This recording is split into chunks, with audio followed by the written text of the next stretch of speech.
William Millen here for GetMoreSports.com, and we're looking at the Michigan State Spartans with our Recruit and Reload series. Tom Izzo had put together one of the more complete rosters in college basketball this season, but it was all built around Denzel Valentine. Now, Valentine was the AP Player of the Year nationally, one of the best players in the country, regardless of award, and he was a guy that really kind of put everything together for the Spartans. He was a guy that could handle the ball, distribute the ball, score it on his own, in the post, on the wing, on the break. It didn't really matter. Valentine could do it all.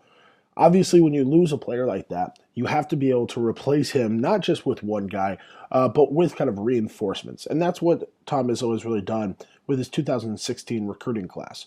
This is a group that's going to come into a team with a lot of open spots.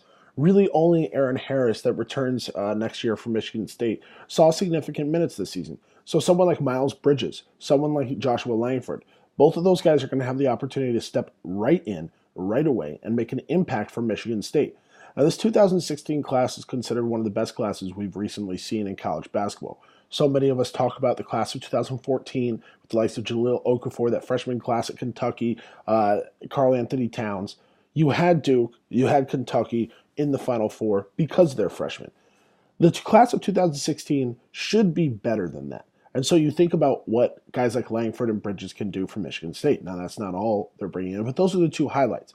However, think about how many freshmen in the past 10 years have made huge, immediate impacts for a Tom Izzo team.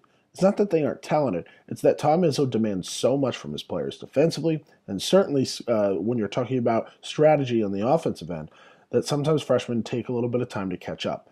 I do think that they have one of the most talented, probably a top three, top four class in the country, but those guys are going to need a little bit of time. This looks like one of those Tom Izzo teams that probably around November is good, but not great, but you don't want to see them in March.